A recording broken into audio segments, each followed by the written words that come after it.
आप देख रहे हैं हमारा YouTube चैनल दी सच्चा भारत और आज के इस बुलेटिन में आपका स्वागत है। देखिए, सादड़ी थाना क्षेत्र के मुंडेरा गांव में एक युवती द्वारा आत्महत्या करने का मामला सामने आया है। बताया जा रहा है कि गुरुवार को युवती रेखा घर में अकेली थी। उसके पिता मोहनलाल एवं परिवार के अन्य सदस्य बाहर गए हुए थे। इस दौरान उसने अपने घर के उपले हिस्से में फांसी लगाकर आत्महत्या कर दी।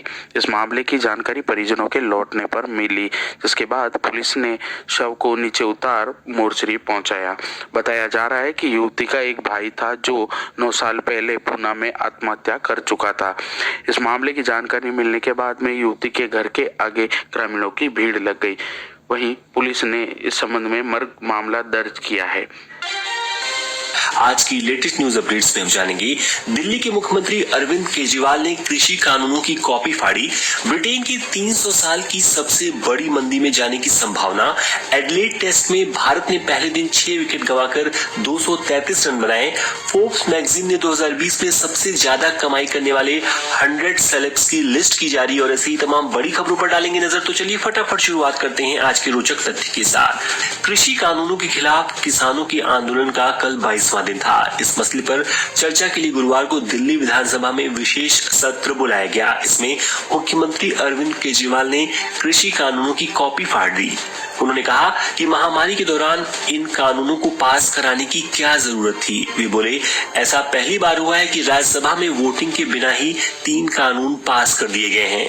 मैं इन कानूनों की कॉपी फाड़ता हूं और केंद्र से अपील करता हूं कि अंग्रेजों से बदतर ना बने। हालांकि केजरीवाल सरकार इनमें से एक कानून farmer produce trade and commerce को पिछले महीने नोटिफाई कर चुकी है।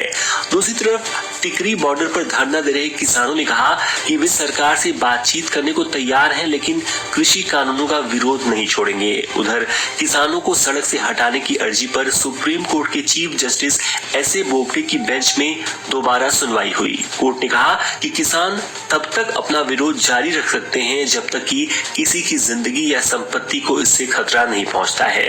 तो चलिए अब बढ़ते हैं अगली खबर की तरफ। देश में पिछले 24 घंटे में कोरोना के 26,754 नए केसेस सामने आए, 30,891 मरीज ठीक हुए और 299 संक्रमितों की मौत हुई।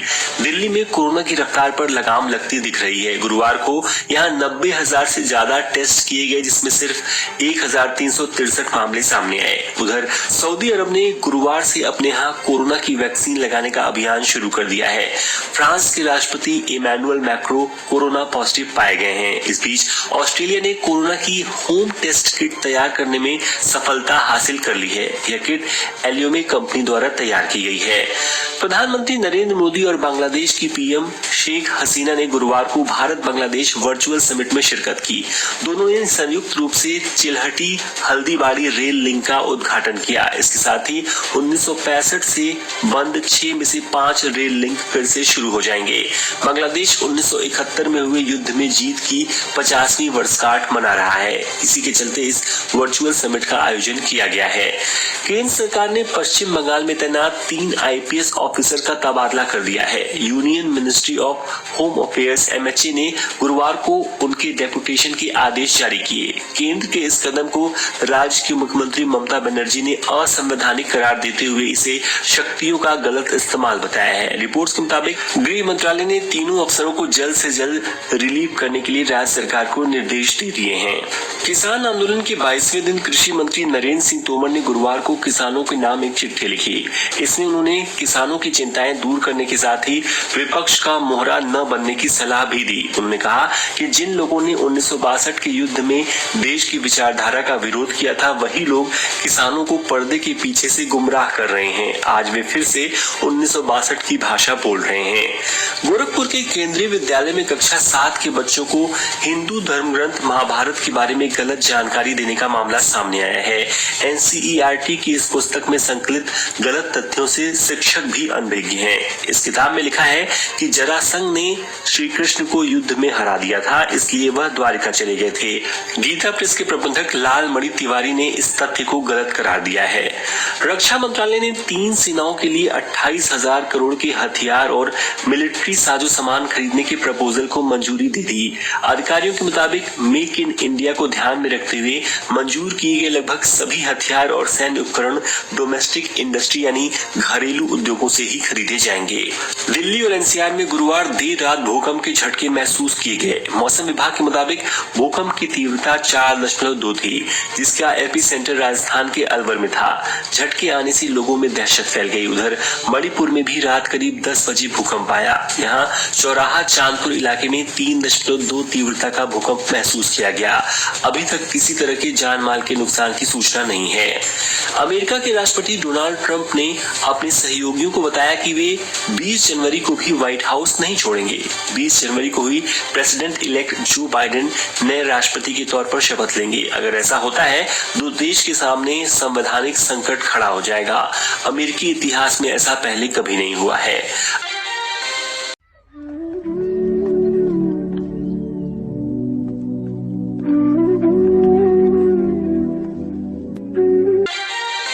जिला कलेक्टर हरदीप द्वारा गुरुवार को 35 नए मरीज सामने आए। जिले में कोरोना के मरीजों में तेजी से बढ़ोतरी हो रही है। 20 मरीज स्वस्थ होकर घर लौटे। 592 लोगों की सैंपलिंग हुई। कोरोना से जिले में यह 177वीं और दिसंबर के 17 दिन में यह 17वीं मौत हुई। जिले में अब तक 12,186 कोरोना संक्रमित मरीज सामने आ चुके हैं। इनमें से 11,876 मरीज स्वस्थ होकर घर लौट चुके हैं।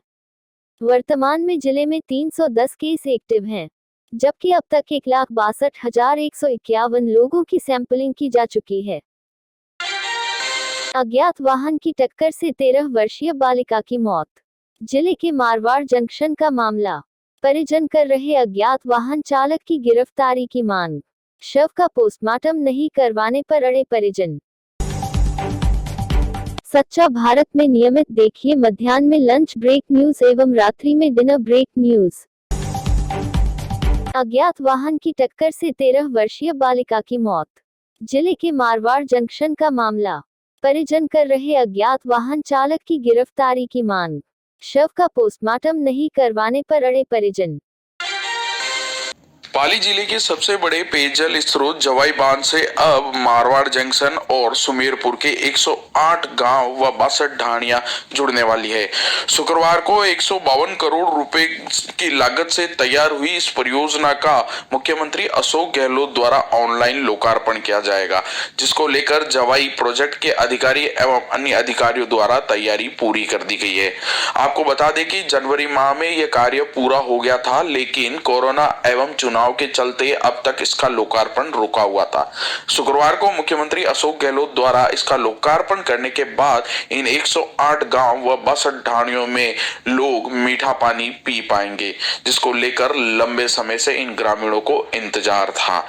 शुक्रवार दोपहर को मुख्यमंत्री अशोक गहलोत द्वारा इस प्रोजेक्ट का लोकार्पण ऑनलाइन किया जाएगा। अहमद पटेल के जाने के बाद सीएम गहलोत को दिल्ली बुलाने की तैयारी।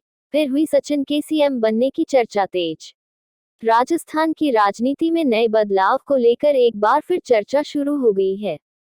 सूत्रों की माने तो अहमद पटेल के निधन के बाद अब दोबारा केंद्रीय नेतृत्व की ओर से अशोक गहलोत को उनके स्थान पर लाने की बात कही जा रही है। इधर सचिन पायलट को राजस्थान सूबे का मुखिया बनाने पर भी विचार चल रहा है। कोविड-19 जो वर्ल्ड वाइड पेंडेमिक है, एक महामारी है जिसका संताप भुगत रहे हैं। और इस महामारी की वजह से जब से ये शुरू हुई तब से लेकर के जितने भी धार्मिक फेस्टिवल हुए हैं, चाहे वो किसी भी धर्म के हों, सबको इसने प्रभावित किया है। और अब ये वर्ष का अंतिम महीना है, तो ये महीना मसीही समाज में पूरी दुनिया में बड़े ही हर्षोल्लास से मनाया जाता है। और जैसे ही महीने की पहली तारीख आती है, लोगों में बहुत जोश होता है। पर इस वर्ष इस महामारी की वजह से पहले जैसा जोश नहीं है, क्योंकि जो सरकार के नियम हैं या सरकार की जो गाइडलाइंस हैं उनके अनुसार हम कोई बड़ा फंक्शन नहीं कर सकते हैं। इस बार जो घर घर में कैरल सिंगिंग होती थी उनके ऊपर भी पाबंदी है। और सरकार की गाइडलाइंस के साथ चर्च पूरी तरह से खड़ा हुआ है। और हम अपने लोगों को लगातार ये सुजेस्ट भी करते हैं, सुझाव भी देते आ रहे हैं कि क्योंकि अब यहाँ क्रिसमस सेलिब्रेशन से बढ़कर हमारे लिए एक दूसरे का बचाव है और एक दूसरे की जान को बचाना है। भरतपुर जिले के जुरैरा थाना इलाके में दिल्ली पुलिस की फायरिंग में एक राहगीर युवक की मौत हो गई, जिसके बाद युवक के शव को जिला आरवीएम अस्पताल की मोर्चरी में रखवाया गया है, जहां उसका पोस्टमार्टम किया जा रहा है। मृतक युवक अपने घर से सब्जी लेने के लिए निकला था, तब रास्ते में दिल्ली पुलिस और आरोपियों के बीच मुठभेड़ चल रही थी, जिसमें 20 साल के युवक जिलसान को गोली लग गई और देर रात इलाज के दौरान जिलसान ने दम तोड़ दिया। पुलिस कंट्रोल रूम भरतपुर से सूचना मिली थी गांव खेड़ली नानू में किसी व्यक्ति की गोली लग गई है। सूचना देने वाले के नंबर भी कंट्रोल रूम ने मुझको बताए थे। नंबर पर बात की गई, मैं मौके पहुंचा था गांव में। जाके मालूम किया गया तो वो बता रहे थे कि सर एक DL नंबर की गाड़ी थी, I-20 गाड़ी थी, उसमें कुछ पुलिस वाले सवार थे। वो किसी अक्यूज्ड को वहां से उठा रहे थे, मुलजिम को, तो उस गांव वालों ने घेराव कर लिया था। उसी के दौरान उन्होंने पुलिस ने गोली चलाई थी आत्मरक्षा, तो एक बंदे की गोली लगी थी। उसको आरवीएम हॉस्पिटल भरतपुर ले गए थे, जहाँ इलाज के दौरान उसकी मृत्यु हो गई। विद्यार्थी है विक्रम सिंह, उसने एक मुकदमा दर्ज करवाया है कि वर्ष 2019 में उसने पुलिस भर्ती का फॉर्म भरने के बाद में यहाँ मीरा कोचिंग इंस्टीट्यूट है, उसमें एडमिशन लिया और बताया कि भाई गारंटी बैच है हमारा और 60,000 रुपये के अंदर हम आपके सिलेक्शन की गारंटी लेते हैं, तैयारी करवाएंगे। तो उस बच्चे ने कहा भाई मेरे पास 60,000 रुपये नहीं है और समय भी कम बचा है, तो इतने रुपये में एक साथ दे भी नहीं पाऊंगा। तो उसने कुल 38,000 रुपये उनको जमा करवाए। 38,000 रुपये जमा करवाने के बाद में वो FIR में बताया कि भाई उसने कोई भी क्लासेस नहीं लगी समय पर। क्लासेस नहीं लगने पर उसने संचालक भंवरलाल से संपर्क किया, तो भंवरलाल ने कहा कि भाई मैं आपको जस्ट कैसे भी करके इस परीक्षा के अंदर आपका सिलेक्शन की गारंटी मैंने ली है, तो मैं आपका सिलेक्शन करवाऊंगा। फिर सिलेक्शन नहीं होने पर बच्चे ने पैसे वापस मांगे, तो लंबे समय तक शायद इन दोनों के बीच में बातचीत चलती रही। पहले पैसे देने को कहा वापस और अब बिल्कुल बता रहे हैं मना कर दिया। तो कल उसने FIR दी है, तो हमने दर्ज करके जाँच प्रारंभ की। और ऐसे ही नए अपडेट पाने के लिए द सच्चा भारत चैनल को सब्सक्राइब कीजिए। धन्यवाद।